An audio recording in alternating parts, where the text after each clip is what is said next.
All right, let's get started. We're on the hour, and thank you so much to the people that came in early. I am going to have to check Google Maps when we're done here because we have got people from all over the world. It's incredible. So yeah, thank you so much. If you haven't already, do drop a note in chat. Let me know where you're watching from. I'm really looking forward to this. So look, first of all, before we get started, we have had over 13,000 people register for this webinar, which is absolutely incredible. So just as a way of thanking you for your registration already, we have, with the organization Buy One, Give One, we have given 13,133 days of life-saving clean water to families in Ethiopia and other developing countries. So just by registering for this event, you've already done some good in the world, which is fantastic. Hopefully over the next half hour or so, you're going to learn about some other opportunities. I'm going to share a little bit about what's going on in the wide world, where the opportunities are with small business, a little bit of what we're doing.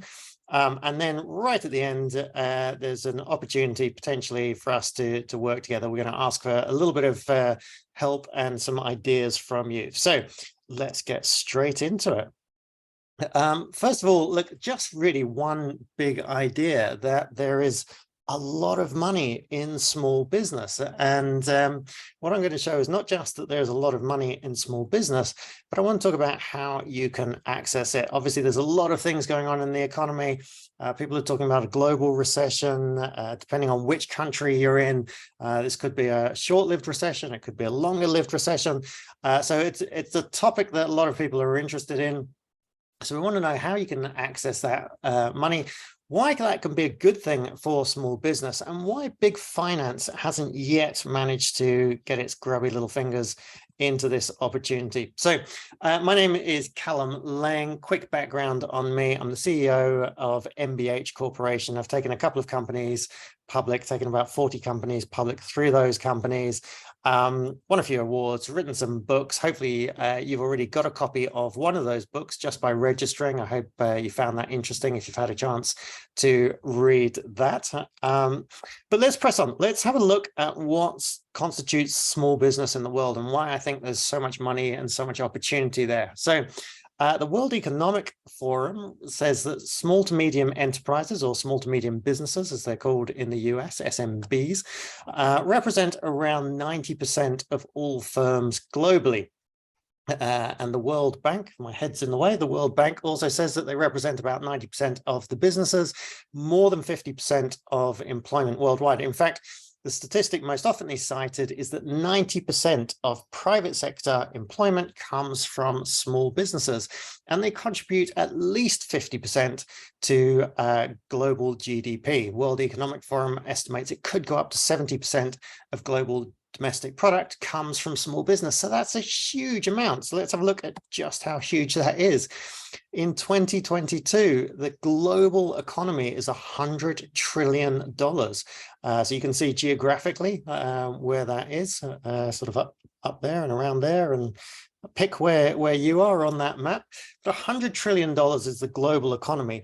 And if 50% of that comes from small business, that means that small business represents $50 trillion. That's an insane amount of money. And yet for something that constitutes so much money, there's no financial product which allows the investment community to get access to small business.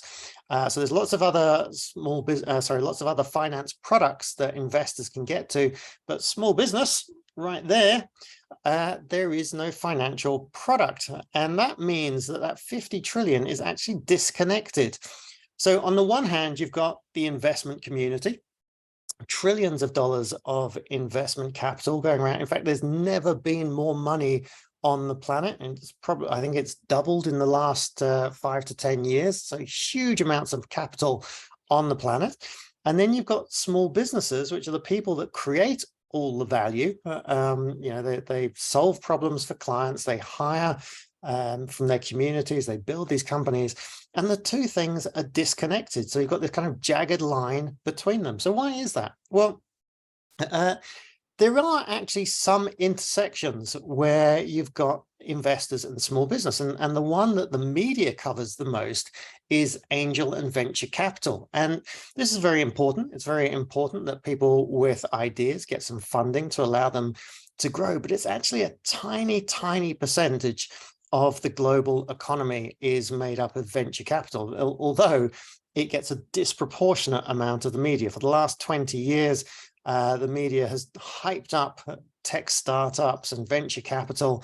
And in fact, governments have done masses to encourage startups and venture capital to come and fund in their countries. Lots of countries have tried to be the next Silicon Valley.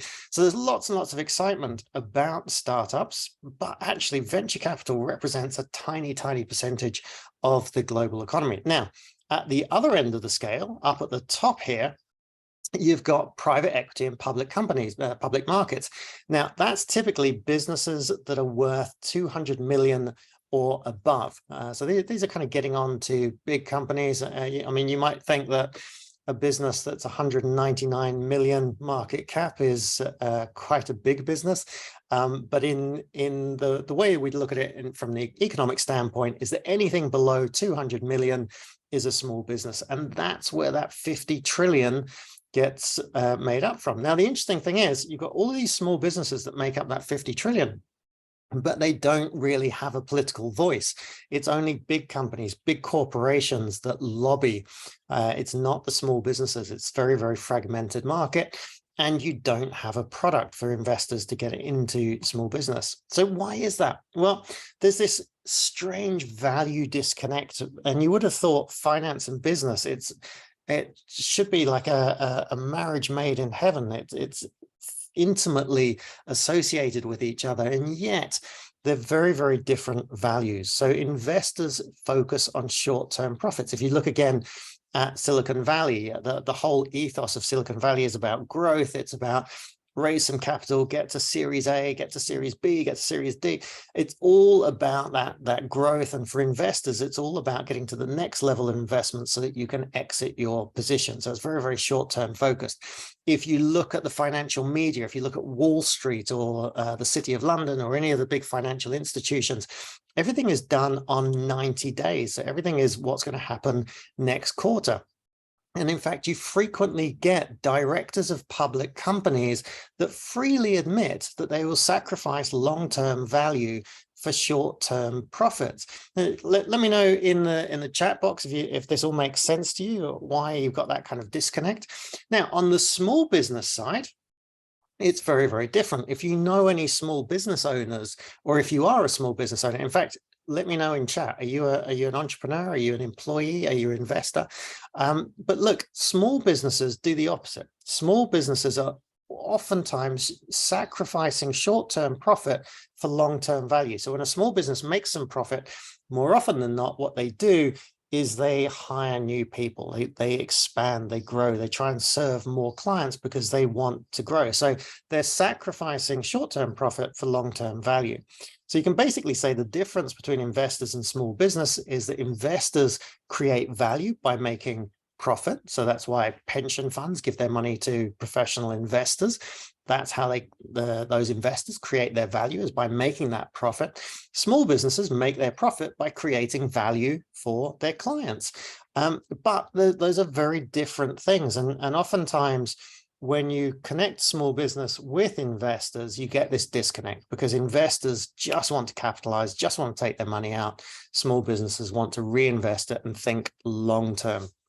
So the time horizons are one of the things that make this disconnect here. Now, this is not the first time we've seen problems like this. So a little bit of history. In the 1960s, what was happening was big investors were making a lot of money by investing in big commercial property projects. Now, these projects take years to come together, and they are millions or hundreds of millions of dollars. And what was happening was the US government said, well, look, that's great for those big investors, but we want the mom and pop investors, we want the retail investors to be able to get access to these big illiquid deals. And so Congress passed a bill in the late 1950s which led to the real estate investment trusts, or REITs. Now, it took a few years to take off, but once it took off, what you'd done is you'd suddenly put liquidity into what was an illiquid asset. And today that industry is worth $2 trillion. So really a huge growth, and a very a great way to fund big commercial projects. Now, that was in the 1960s. In the 1980s, Michael Milken was really the poster boy for junk bonds before he got into a spot of bother. But what he realized was that you had all of these big corporations, predominantly in the US, but then expanded around the world, all of these big corporations that were doing great things, but they were cash constrained. And at that time, only the very top companies were able to borrow money from the banks in order to grow. So he created this product called junk bonds. And basically investors said, okay, I will loan you money for a higher return. And what that did was that put a huge amount of capital into the hands of these successful corporations. Today, we call it high yield bonds. We don't call it junk bonds anymore. It's been nicely rebranded. But everything that we take for granted today, the planes, any major private infrastructure projects, mobile phone networks, data communications, most of these things have been funded by high yield bonds. And today that's a $1.7 trillion industry. A great way of finding an innovation, an innovative product to marry investor capital with entrepreneurs and entrepreneurial businesses. Now, in the last 20 or 30 years, we've had venture capital and private equity, which has really kind of dominated in this space. And let me move my big head out of the way. There we go. So if you look at this, remember I was saying that venture capital has got a disproportionately high amount of media coverage, but actually it's tiny, 175 billion, so less than 200 billion. It's not small, but compared to private equity, which is nearly 5 trillion, that's very diverse and very different. So what's happened again is that was a way of getting capital into these businesses, but it started predominantly, you had venture capital right at the bottom with startups, and then you had private equity in the public markets, which was sort of 200 million plus above, but it's kind of skipped out what we're talking about, which is small business. So is now the time to reconnect small business to investment capital? Well, we think absolutely it is. And we think right now the economy needs it more than ever. You've got these incredible small businesses all over the world. They employ 90% of the population, and yet there's no financial product to get to them. So why is that? And where's the problem here? Well, look, the small businesses as a whole are fantastic. It's a great asset class. It's 50% of the world economy, but a single small business is a risk. It's a challenge. Like if you have ever had a friend of yours asked you to invest in their business, I can attest that I have done this a few times. I've invested in a friend's business. Entrepreneurs will always tell you that they're going to exit in 3 to 5 years. The reality is it's very difficult for small businesses to exit. And so what happens is your money gets stuck in these businesses. Now, if you're a professional investor, you don't want your money stuck in businesses. You want to have liquidity. You want to be able to get in and out whenever you can. And so that has been the fundamental problem that has stopped investors putting money into small business. Now, we've seen this problem before. There was a problem with public markets. So public markets are a fantastic asset class. If you look at the S&P 500 in the US, it has gone up nearly 10% a year over 100 years. So some lower years, some higher years, but over 100 years, it's returned nearly 10% a year. That's a fantastic return. But single stocks are actually quite risky. In fact, 50% of all public listings never again achieve their listing price. So they basically list at this price, everyone sells the stock into the market, the price goes down, and it never recovers. So lots of people are still trying to pick winning stocks. Many investors still fancy themselves as stock pickers, but the markets have a habit of humbling even the best investors. Now, in the 1970s, you had a company like Vanguard, which came along and said, look, rather than try and outperform the market, rather than try and pick those winning stocks, why not just bet on the market as a whole? So what Vanguard did is they created what's called a tracker fund. And basically they said, okay, we're going to own a little bit of every company that is in the market. And you can own us. And by doing that, you get to track everything. And if companies drop out because they're not performing anymore, that's fine. They drop out. Other companies come in. So the market as a whole will go up. Now, weirdly enough, or maybe not, when they launched this idea, nobody wanted it. Nobody wanted a tracker fund because a tracker fund was by definition average, and nobody wants average returns. Everyone wants above average returns. So it took a long time for Vanguard to get traction, but eventually they did. And today, tracker funds themselves are a multi-trillion-dollar business. What's interesting about that is Bezos from Amazon once interviewed Warren Buffett about Berkshire Hathaway, which is one of the most successful companies of all time, investors of all time. And Bezos said to Warren Buffett, your model is so simple. Why doesn't everyone copy it? And Warren Buffett said, well, nobody likes getting rich slowly. And that basically is the heart of that. And it's why it took so long for tracker funds to catch on. But now they have caught on, and a lot of people are going into them. But there is no tracker fund for small businesses. There is no way you can say, I want to own a little bit of lots of private companies, which kind of raises an interesting question. And this is the kind of question that we have been wrestling with. So what we would like to get in an ideal world is we'd like the growth of venture capital. Everyone likes fast growth. That's attractive. We like the stability of private equity, which own lots of the biggest private companies. But we want the liquidity of capital markets. If you are a professional investor, and this is only open to professional investors, if you were to invest in venture capital, or if you were to invest in private equity, oftentimes you're locked up for 10 years or more sometimes. But people want liquidity. They want to be able to take their money out, which is why the stock market has been so popular for 400 years. So this is the model that we came up with. And it's not just us. So we wrote a book about this, and the hope is that other people will start to do that. But this is a simplified idea of how this could work. So you list a public company. Public company gives you liquidity. Investors can buy and sell. You then find good, profitable, owner-operated businesses. Now, this has been done before. People have listed public companies, they've bought up small businesses, but normally what you do is you buy the companies, you fire the founders, you merge all the companies together, you try and rebrand them, and you actually end up destroying a lot of value that is in there. If you look at most small businesses, actually a lot of the value comes from the owner and the relationship that they have with their customers. Their brand in their community is well respected.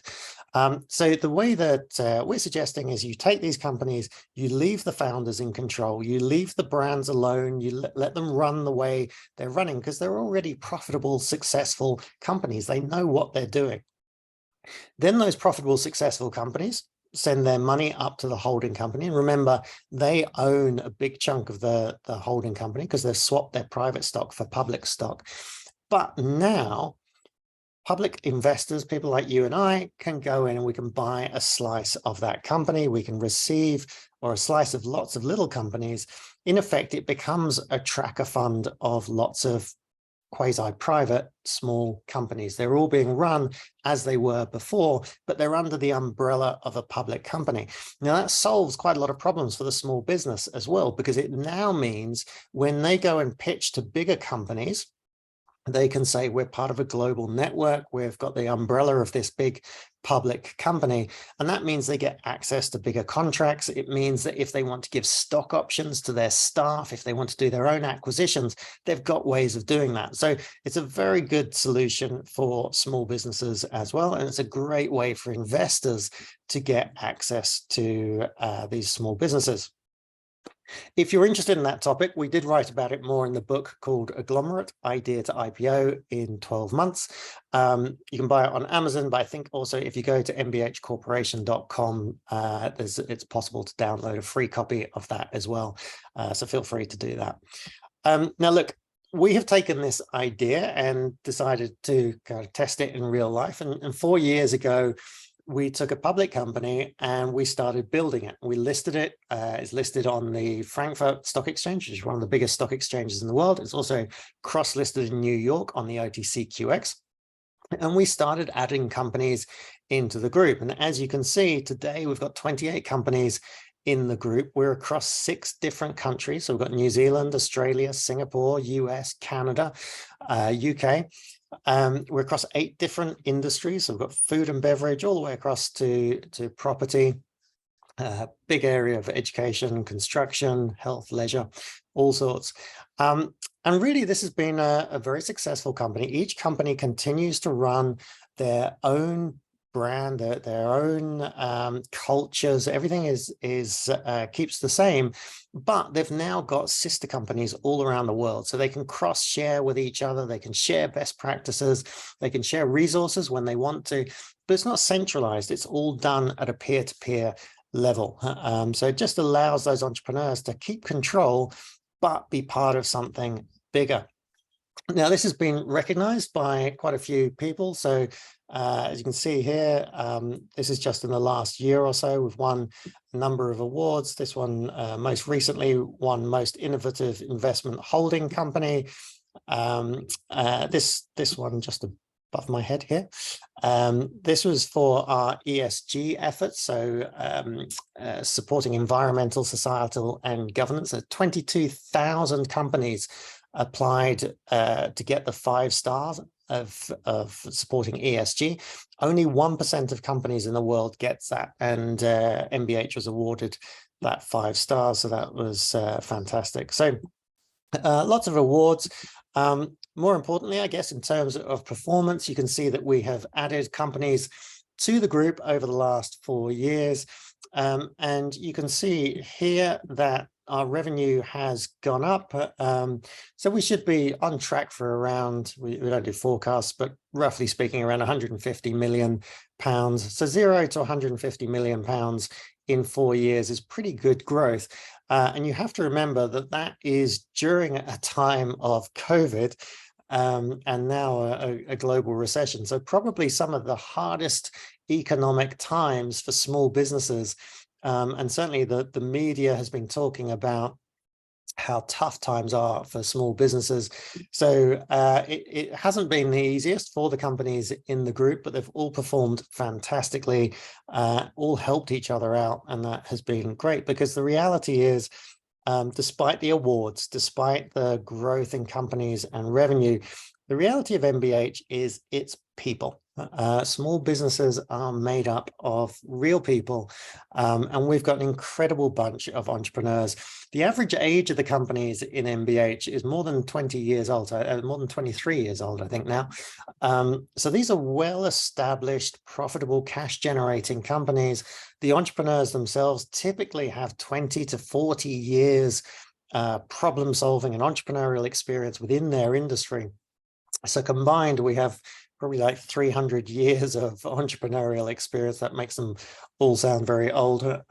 There's some young faces in there as well, but there's a lot of wisdom in the group. But that's kind of the point. We're not betting on startups. We're not hoping that this is going to work. This is well established, and this is what half the economy is. These what the media would classify as boring companies. Yeah, everything that we kind of tend to rely on in our communities is built by small business owners. So these are really the heart of MBH, are these people.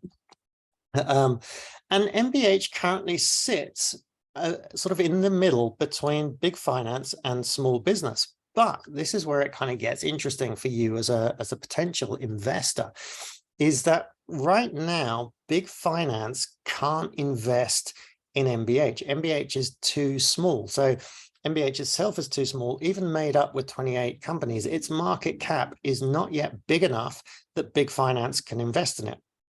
MBH will keep adding more companies, share price will keep going up, and the market cap will go up. And once the market cap reaches that 200 million mark, suddenly big finance will have access and be able to suddenly have its own tracker fund of all of these small businesses. But we're not there yet, and that creates an interesting opportunity. So institutional finance can only come into businesses once they reach a certain market cap. Now, typically, the first ones sort of come in around 100, 200 million market cap.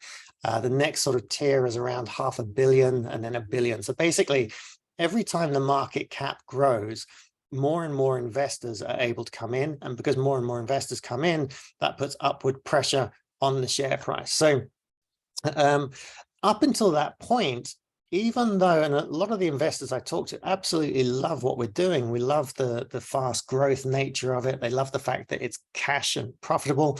You know, tech businesses are often fast growth, but very rarely are they profitable, certainly not in the early days. So, but we're not big enough yet for them to be able to own stock in us. And we considered, even though we do about 100,000 shares are traded every day, which is great for a retail investor, bigger companies need to see sort of $1 million of trade every day, because if they're going to invest 10 million or 20 million into the company, they want to be able to know that they can get it out without crashing the share price. Now, this is really the opportunity for you and I, the retail investors, to get ahead of it. I'm the CEO of the company, so I have to publicly announce every time I've bought shares. But over the last 4 years, I've bought millions of shares. Pretty much every month I buy shares. So every time I can scrape up some money, I buy shares in our own company.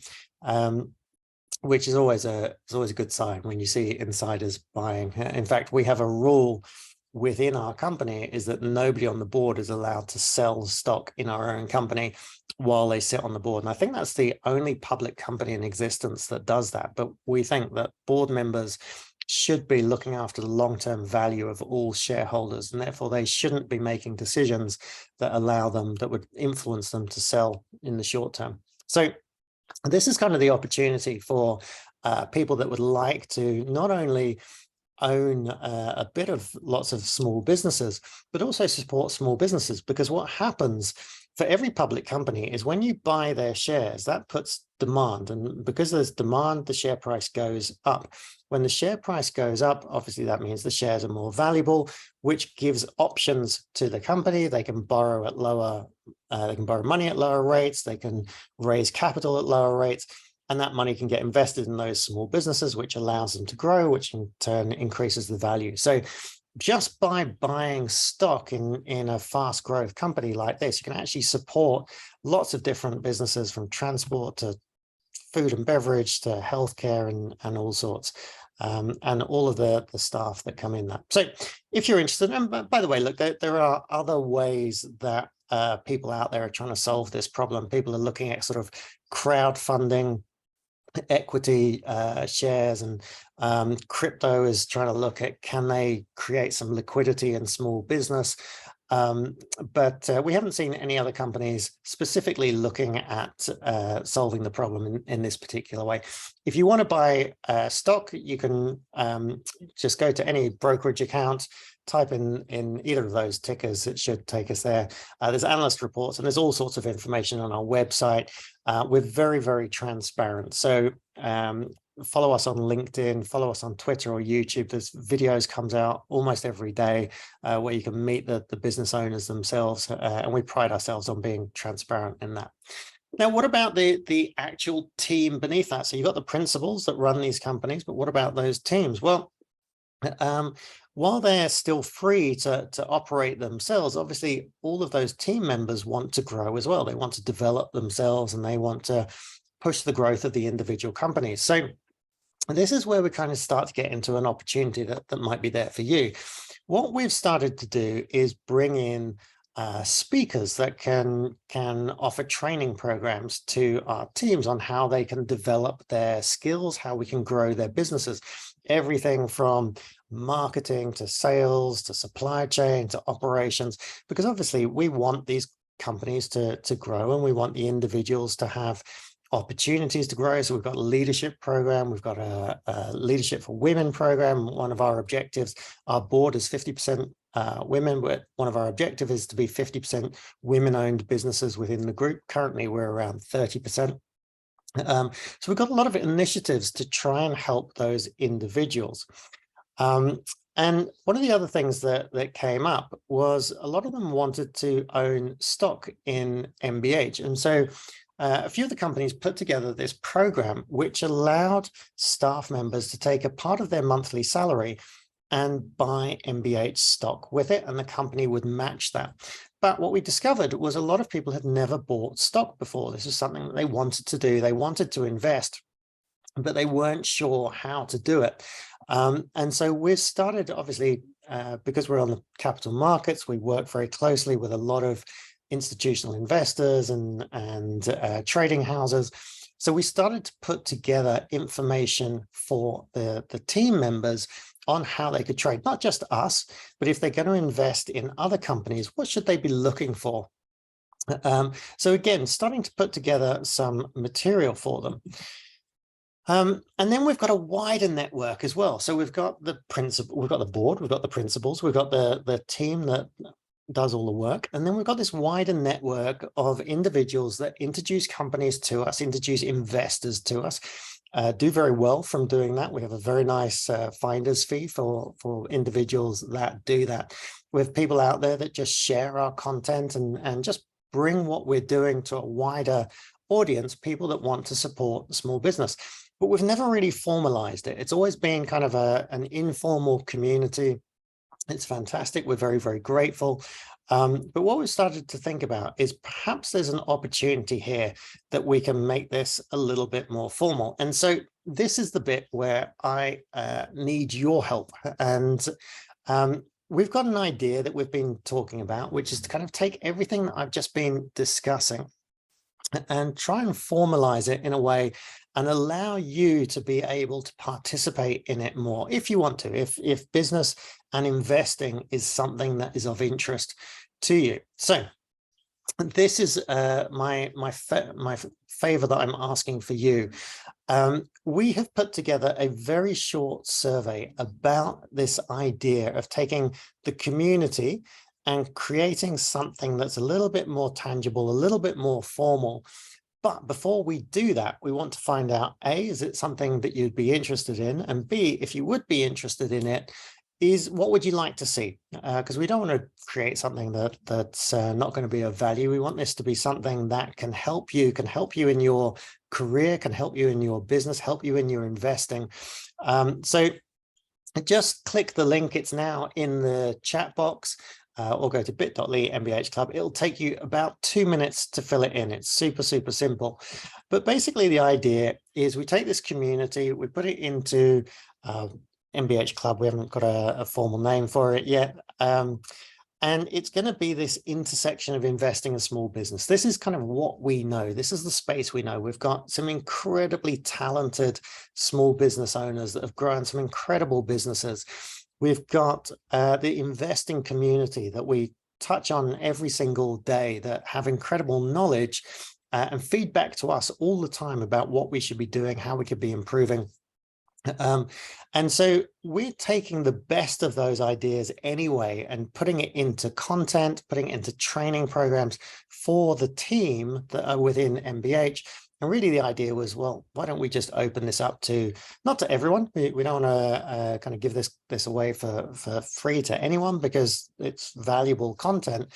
But for those people that want to be a part of this, want to connect with us and like this space, then absolutely the idea is that we would make that available.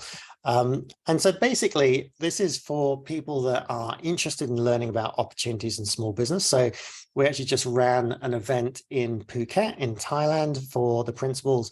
And it was about if they were creating new businesses or new products within their business, how would you go through the whole business product life cycle? So everything from startup all the way to raising capital and growth. Or maybe it's on the investing side. Maybe you are just starting to invest, or maybe you've done a little bit of investment, it hasn't worked out. You want to know what are some tips and tricks, and what are the top investors doing that you could potentially learn from. And we've done things like we've interviewed the chief economist of one of the private banks about what he thinks is going to happen over the next 6 to 12 months. And we've got lots of opportunities like that. So really, this is for people that are starting to get into that space, want to learn more, want to tap into the knowledge base that MBH has. This would be, I mean, we're not talking about a very premium product, a very expensive product. We're probably talking maybe $100 a year to get access to this. But it would cover everything from investing, small business startups. There would be opportunities to connect with the business owners that we have in our group. So some of the things we're thinking about is if you have a business and you would like to get some views on what are the biggest opportunities. There's also one of the nice things about MBH is because we're across 6 countries and 8 different industries, we get to see trends that are happening in those different industries and in those different countries, often before the media gets to them. Small businesses really kind of have their finger on the pulse. So we'd like to kind of share that with people in this community as well.